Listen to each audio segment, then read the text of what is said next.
Hello, everyone. I just want to quickly walk you all through some important security measures that definitely need to be taken before you begin concurrent learning, your live sessions inside of Microsoft Teams.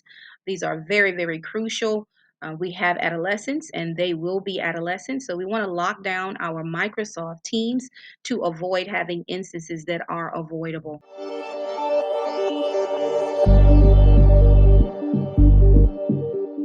So I'm going to go ahead and head into one of my classes here. And when I head inside the class, you see that there is that Google Classroom link. Okay, so for those of you all who are going to be using Google Meet, the purpose of this team for you is simply for those students to go ahead and click this link. But again, adolescents will be adolescents. So even if that is the purpose, we need to go ahead and lock this team down. The first thing we want to do, go to your general settings, click right here on the three dots for me. Once you click on those three dots, you're going to go to Manage Channel, okay? When you go to Manage Channel, right here you'll see where it says anyone can post messages. This should not be the case. We need to monitor that. Some of these students that will be joining you have not had any rituals or routines, okay? And so we can expect that we'll need to teach them how and when they can post if you will be using Teams for your live sessions, all right? So for now, we need to choose the option that only owners can post messages. Only owners can post messages. That is the first thing that we want to do. The next thing, right up here next to the title of your team or your course, we want to go ahead to these three dots here on the right hand side of the title of your course, and we want to go to Manage Team.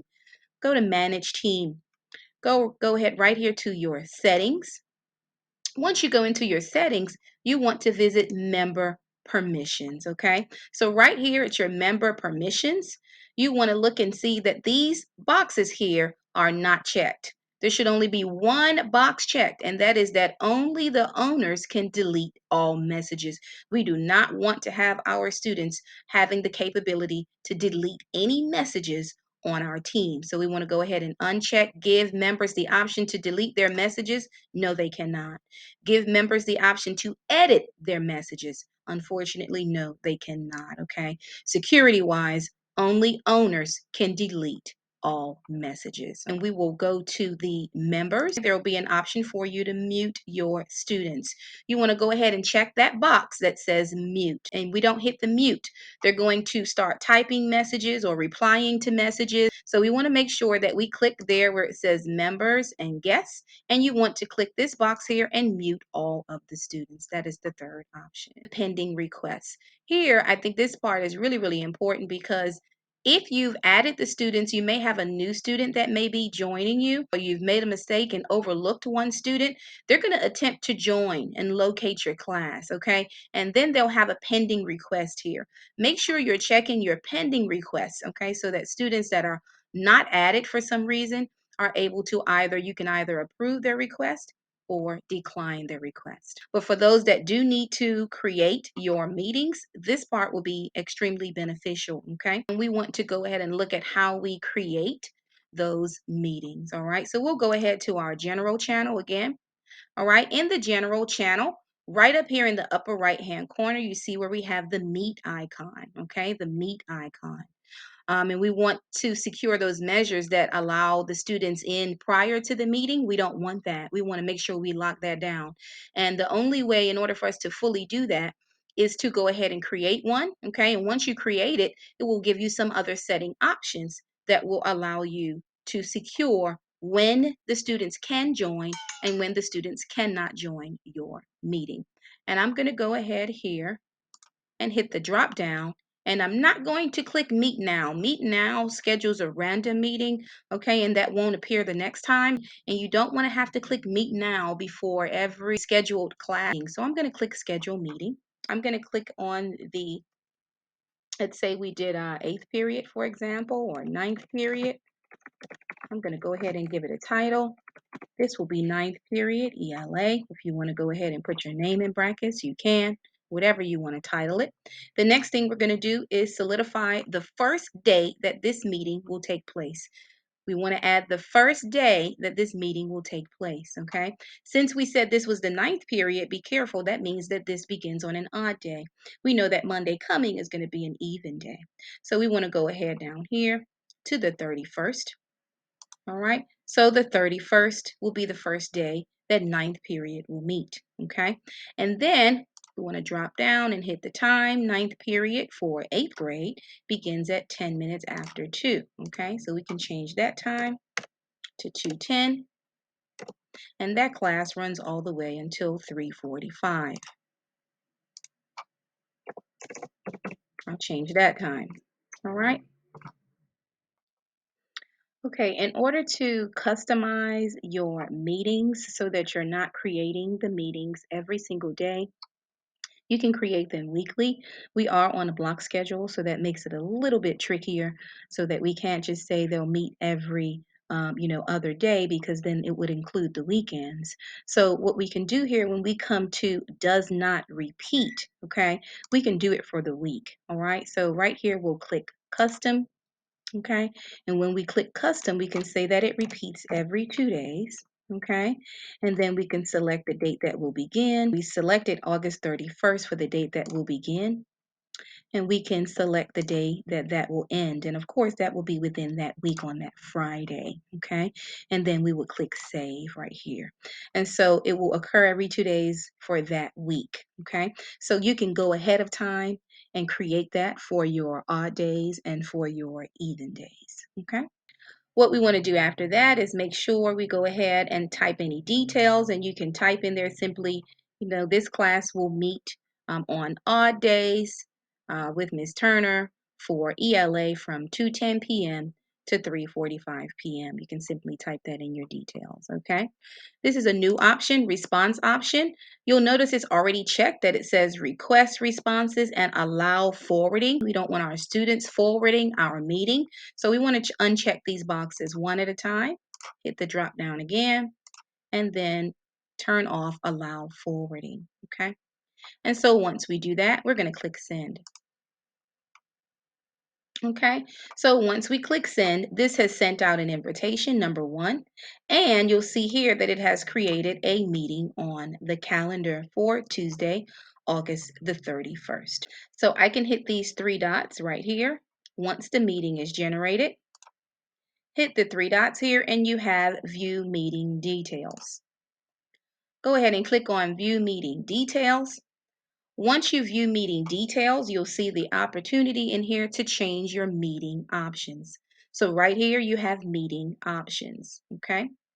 Go ahead and click on meeting options. It is going to export you away from the meeting into another open tab, okay? So here, now we have the options for who can bypass the lobby. Okay, do we want to always let callers bypass the lobby? Okay, we do not. Okay, so we want to make sure that we're in that meeting when the students join the meeting. So it says here that people in my organization, okay, and guests, we do not want that. Okay, we do not want that. We want to go ahead and click only me. Only me, okay? That only I can bypass the lobby, okay? Then announce when callers join or leave. We do want to know when our students leave the meeting for any reason or when they join the meeting. If they are waiting in the lobby and you do not have this option on, you will not be able to hear the um, announcement that the student is waiting in the lobby. Who can present? People in my organization and guests? No, only me, okay? For those that have co-teachers, now we can select specific people that can present. But for now, we're going to click only me, okay? Allow mic for attendees, okay? We can allow the microphone for the attendees, all right? You can turn this off during the meeting as well. So we want to allow the mic, but if you want to start the meeting with their mics off, you can turn this off. Allow camera for attendees. If you want them to be allowed to have their cameras on, you will click yes, okay? If we are not allowing cameras for the sake of comfortability until the students feel comfortable showing their cameras or not feeling obligated to turn their cameras on and off, we'll go ahead and select no for that option, okay? This can also be turned back on during the meeting. Record automatically. Now you have an option where you can go ahead and select this choice if you want your meeting to record automatically. Okay, we'll turn that off and then allow reactions. Okay, so there are some reactions in there where students can give applause, where students can have there's a smiley face in there, I believe either a heart or to indicate a yes or a no inside of the meeting. And sometimes that can be a bit of a disruption. Again, we have adolescents and these are middle schoolers. Okay, and if you give them an inch, you know the rest. So we'll go ahead and turn that off. Okay, we won't allow reactions. We want to go ahead and get these rituals and routines in before we give them, this kind of access, to our Microsoft team. So for now, really, we only will have checked yes to announce when callers join or leave. Okay, and then we'll click save.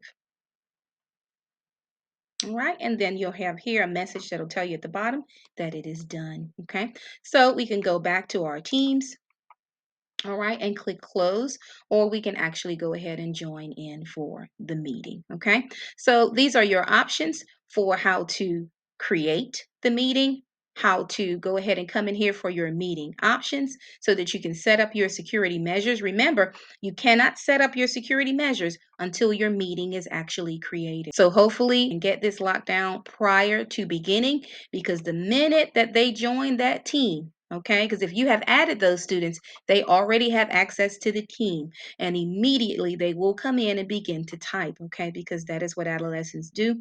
They live in this digi savvy world where all they want to do is chat and type, so they're accustomed to doing so. So we don't want to fault them. If we have not taken these security measures, we can't fault them for coming into our team and beginning to chat or type. We want to go ahead and lock it down so we can limit that until we give them those rituals and routines and expectations for how we will run our live sessions.